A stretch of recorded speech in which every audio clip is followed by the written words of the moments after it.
Okay. Hey guys, hope you're all doing well. Um, so what I just wanted to do with this video is walk through a couple real estate questions for anybody that's interested in real estate and just kind of understanding the basics. I'm going to do a couple practice problems and just let you uh, watch me as I walk through them and kind of explain my thought process on them. So let's just jump right in with the first question. The first thing we're going to talk about is cap rates. So what a cap rate is the relationship between your net operating income and your purchase price. At a high level, you can just think of it as your return on a project. So for this question, it's saying that we have a 5.65% cap and a purchase price of 5,550,000. So simply put, all we do to calculate that is we take what I like to do when I do these practice problems is write out all my variables. So let's just write these out real quick. So we have a cap rate of 5.65% and a purchase price of 5,550,000. And then I like to write out what we are seeking, which is our net operating income. So as you can see from this equation, if we had our NOI and our purchase price, then we would just divide our net operating income into our purchase price to get our cap, but we don't. So instead, we can just take the inverse and do our cap rate times our purchase price to get back to our net operating income.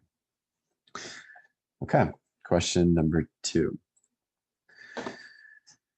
So we have a potential gross income of 100,000. We have vacancy slash collection costs of 5%. We have operating expenses, and we know that they are 35% of our potential gross income.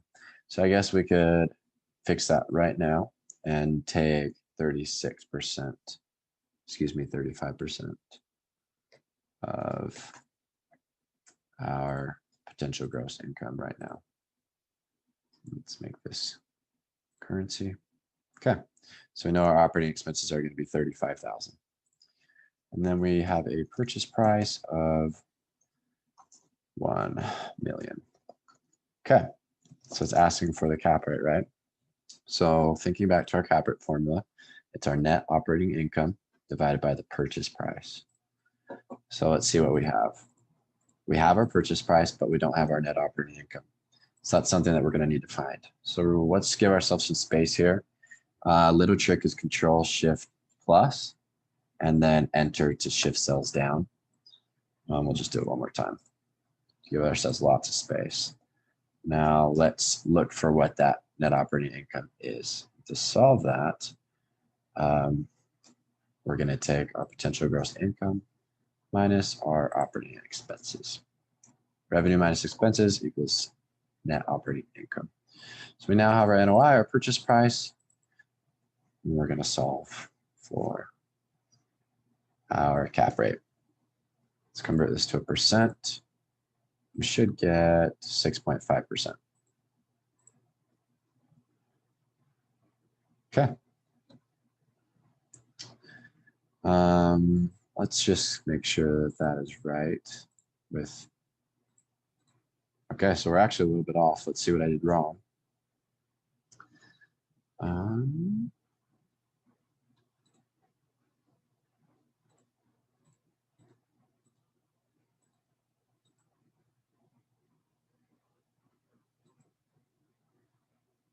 Duh. Okay. So if you guys noticed, I totally forgot to take out our vacancy, and that's super important. So our net operating income is what isn't right here. But the cool thing is if we fix this, this will automatically adjust itself. So we actually need to rewrite this equation to say potential gross income. And we can do times 1 minus 5%. And that should give us our effective gross. And then we can take out our expenses for a net operating income of 60,000 and a cap rate of 6%. Okay, hopefully that made sense what I did. So once again, I just did potential gross income times, and I took 1 minus that 5%. So in other words, after you take out 5% to account for your physical vacancy, you're going to have 90% of your potential gross income. And that should get us to 95,000 minus our operating expenses to get to our net operating income. Cool. Let's move on to question 3. Okay, so we have revenue of 10 million. We have an NOI margin of 40%, and we have a cap rate of 5%. And we want to know what is the value of the property. So once again, we're thinking about our cap rate equation. We're looking now for the purchase price. So we know to solve this, we're going to need our NOI.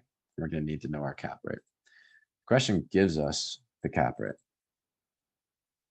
which is 5%. So we know naturally we're looking for NOI, and it gives us this margin. So this question is actually really simple. If you ever mess up, Control Z easily undoes what you've done.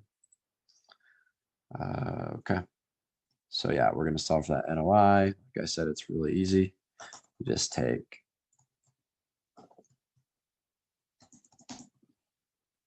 our revenue times our net operating margin.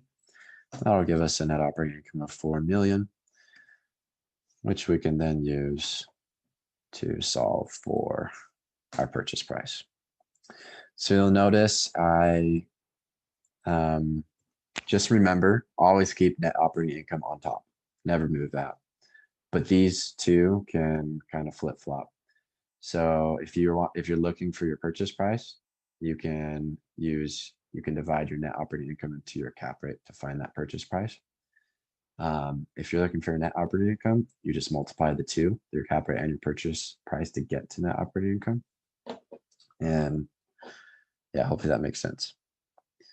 Okay, so now we're going to move on to cash on cash. And let's look real quick.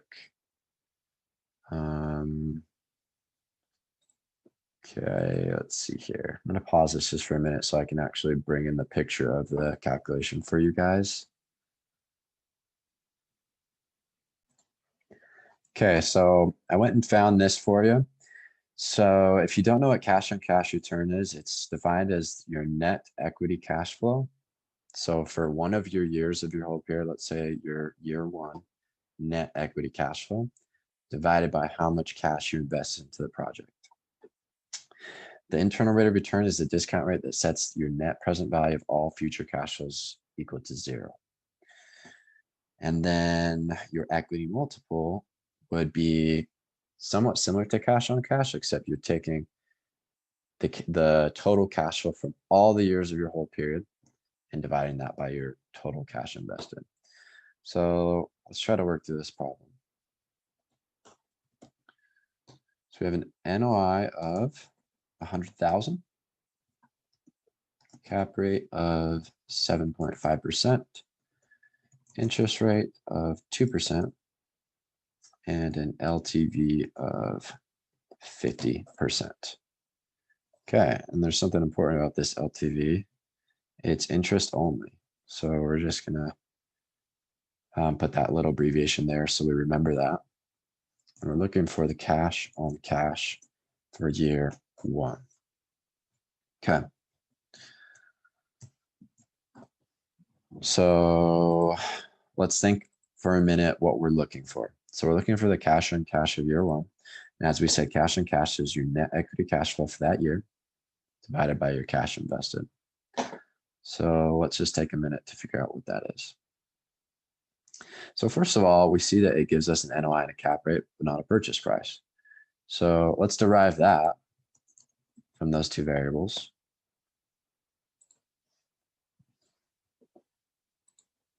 So we know that this is our purchase price, 1,333,333. Now, an LTV is defined as loan to value.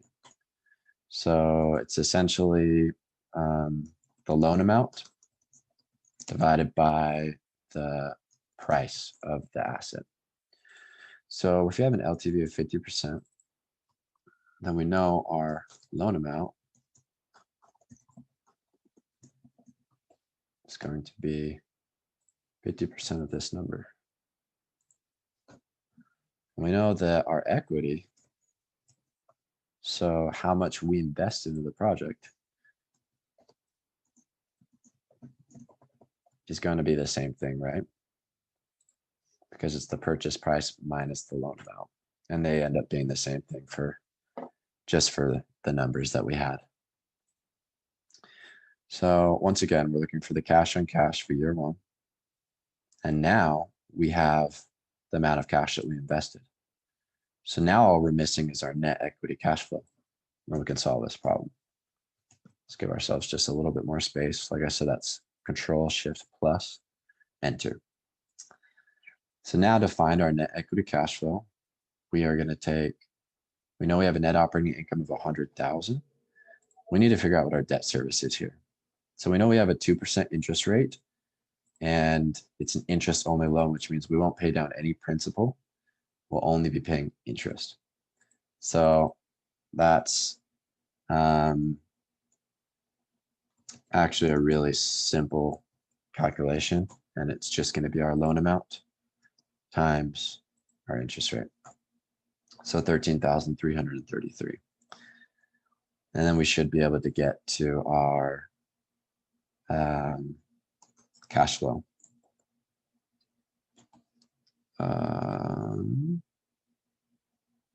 By taking our net operating income and subtracting out our debt service to get to 86,666. Okay, we should have everything we need. Now we'll take that net equity cash flow, we'll divide it into the amount that we invested into the project for 13% cash on cash in year one. There we go. So hopefully that makes sense. Let's move on to another. Okay, so now we're going to do equity multiple. So let's just grab this, bring it over here so you guys can see it again.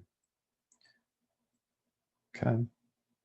So equity multiple is defined as the total cash flows. Like I said, it's really similar to cash on cash, except we're looking at all the cash flows for our whole period. So let's go ahead and enter all this in. And I highly recommend, as I'm doing this, if you're actually watching this and trying to learn, just following along with me in your own Excel. That's the best way to learn. Total cash flows year one, 7,500,000. Cash flows. Okay, so we know that cash flows will remain constant for a 5-year hold. And we see that we're going to sell the asset. When it says disposition price, that just means sales price. It's just a fancy word. It's just real estate lingo. Okay, and we're looking for our equity multiple. Okay, so once again, let's look at the equation, ask ourselves what we know and what we don't know. Do we know the total cash flows? We do for year one. We know that they're going to stay the same for all 5 years. So the answer is yes, we do. So let's create a variable for that. So we're going to say total cash flows is equal to our total cash flow for our year one times 5 years, because it's going to be the same for that 5-year hold. So that's, we already have half the problem right there. Now we need to know our total cash invested. So, okay, right there, equity invested, it gave it to us. So we're done. So we just take total cash flows divided by equity invested. I actually may have done this one wrong. Yep, I definitely did this one wrong. And that's okay. This is, I like to do things like this so that I get better too. So let's think about what I did wrong.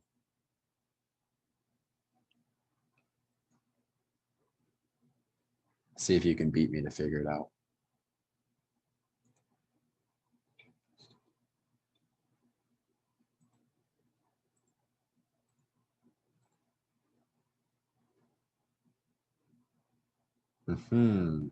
Okay, so this is a simple fix as well.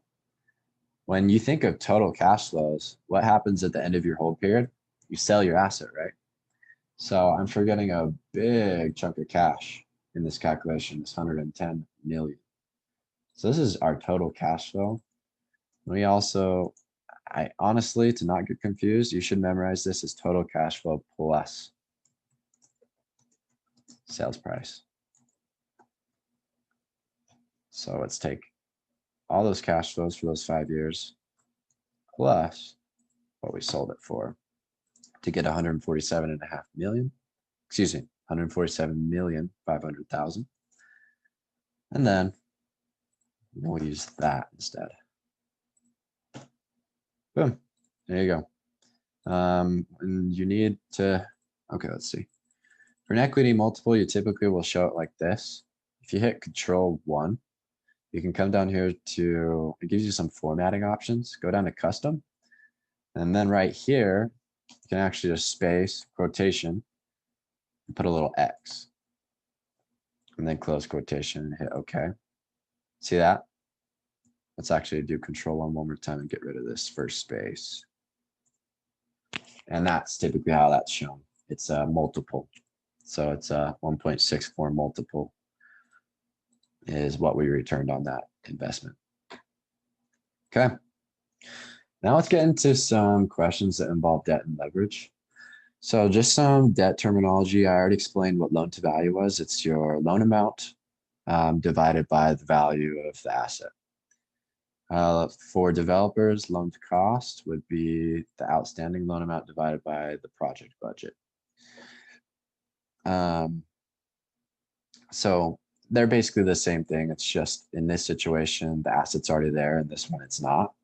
So because of that, in this situation, it's a budget. It's your total budgeted amount that building is going to cost to build, versus this one, the building's already standing, and we know what that building's valued at, if that makes sense. And then DSCR, the debt service coverage ratio, is your net operating income divided by your annual debt service payment, which is your interest plus your principal. So that is your debt service payment. Most lenders are going to require a DSCR of 1.25. So they want what that means is your net operating income should be able to cover 125% of your debt service at all times. If your DSCR drops closer to 1, in a lender perspective, what that means is you're barely making enough money to pay them off. And so it's becoming riskier and riskier, and there could be repercussions or fees if you let your DSCR get too low, DSCR. And then debt yield is defined as your net operating income divided by your outstanding loan amount. So let's work on another problem. I'll throw this up here. Okay. So this question says, what is the annual debt service payment? So like I said, best thing to do, just get it down in Excel, and then you can think it through. Here's our DSCR of 1.25. And what's our annual debt service? Okay, here's a pro tip. So if you don't know this, you have to basically delete everything. And it's a pain to retype everything. But if you'll just hit F2, then it will take you back into the cell without having to delete everything. So that will save you a lot of time. Okay. So once again, here's our equation for our DSCR. It's our NOI divided by our annual debt service payment. We're looking for the denominator. So naturally, we're going to need to know what NOI and what our DSCR, remember that 1.25 example, we're going to need to know what those are to find out what our debt service is. So it gives us our purchase price and a cap rate from which we can derive a net operating income. So let's take purchase price times 5% to get an NOI of 350,000. Give ourselves a little bit of room. And then, like I said, now we can take this 1.25, swap it, just like I taught you with the cap rate equation, with the debt service.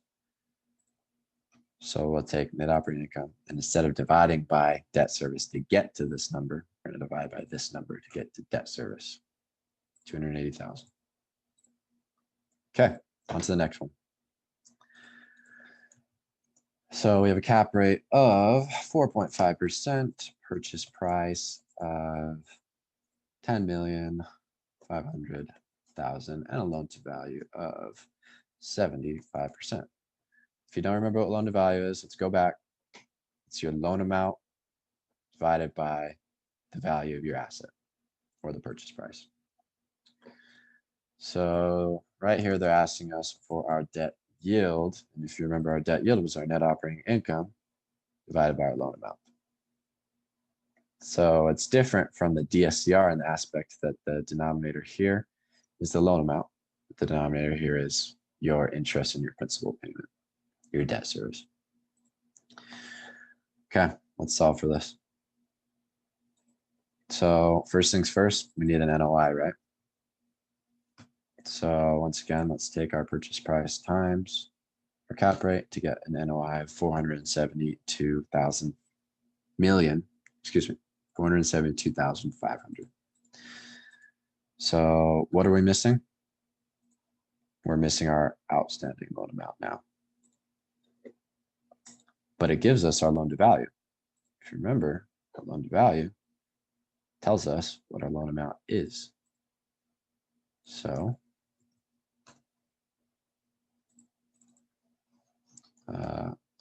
loan amount can be found simply by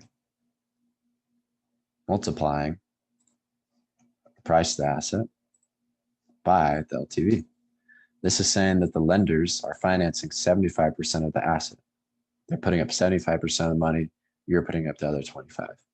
So the amount of loan that they're putting up is 7,875,000, 75% of this purchase price. Now let's find our debt yield.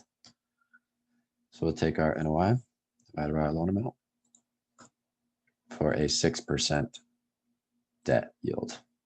Boom. Cool. On to the next.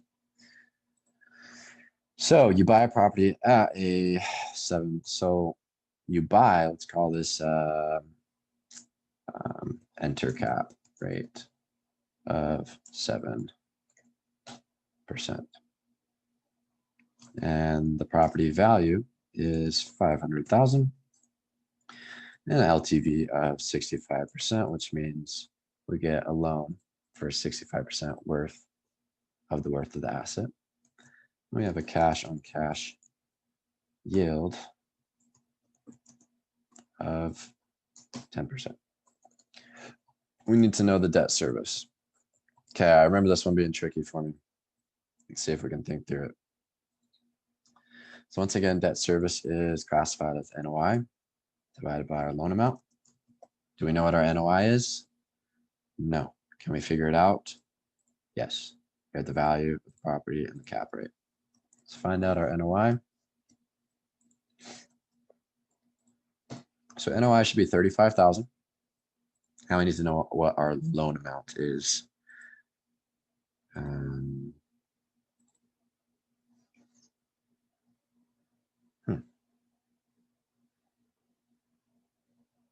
Oh, sorry, I totally misread the question.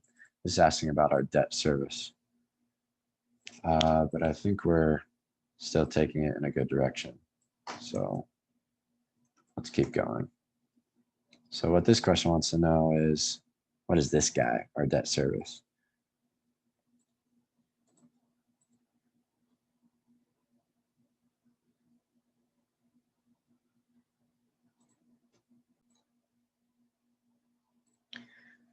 Okay, so going back to this equation, our debt service coverage ratio equation. To find our debt service coverage ratio, we take our net operating income divided by our debt service, but we're trying to find debt service. Let's just write this out so that we don't get confused. What Apologies for writing that incorrectly. So NOI divided by, yeah, let's say our DSCR, because we want to get to this. So once again, we're swapping these. So that's going to be what we need to get our debt service. So let's get that NOI back. We know that our net operating income is 35,000. Okay, what else do we know? We know that we have an LTV of 65%. So we can figure out what the loan amount is. 65% of our property value. We also know how much we put up. So equity or cash invested. We put up the difference of the property value and the loan amount, right? So 175,000. Give ourselves some space here. I don't know why I always do this to myself.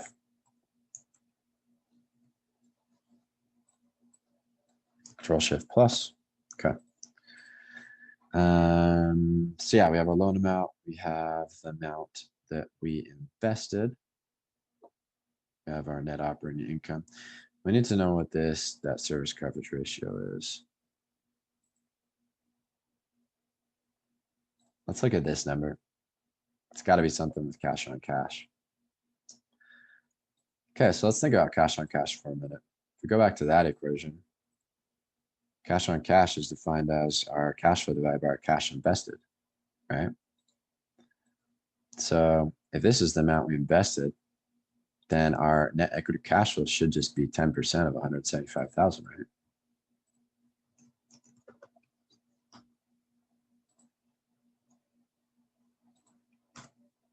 Okay, 17,500. Now, I want to know what debt service is. So we're kind of backing into it, as you guys can see. We know what our net operating income is. We know what our bottom line is. So bottom of the income statement, our cash flow. So this should get us to our in between, our debt service, 17,500. Boom. So do you guys see kind of how I broke that down? First thing I did was figured out our NOI. Then I used the LTV to figure out what our loan amount was and how much we invested.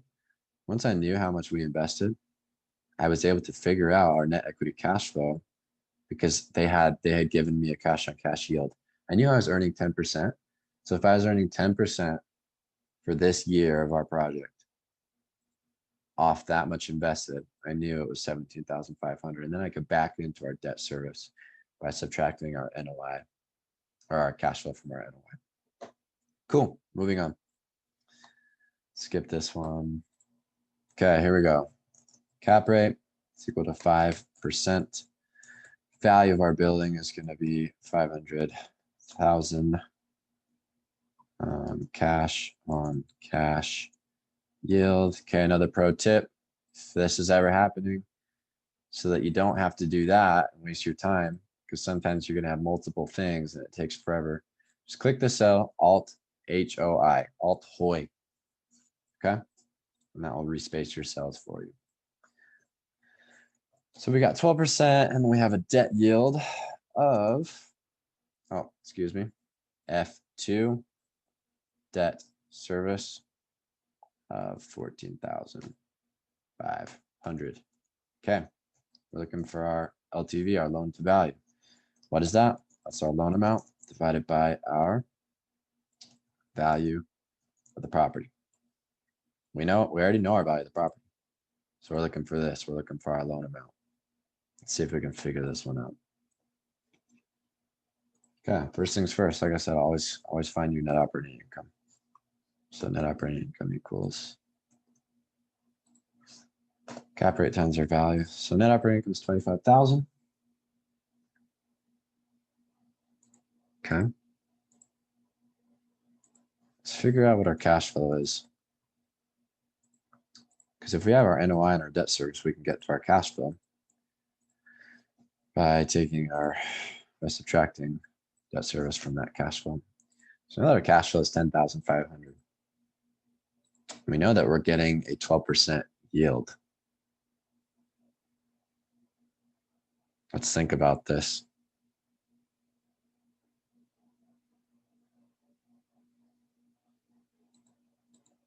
It's on the tip of my tongue. See if you can get it before me.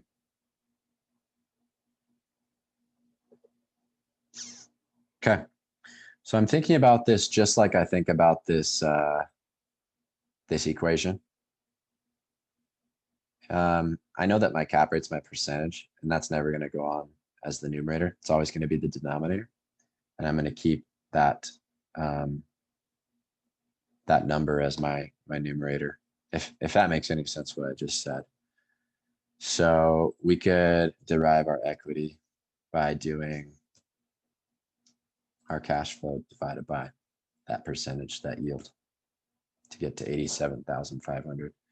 So if we know we invested 87,500, we should be able to figure out our loan amount and back into it that way by subtracting that equity from the value of the property. We see that the lender put up 412,500, and then we should be able to get an LTV, loan amount, divided by the value of the property. Okay, so 8.25%. See if I'm right.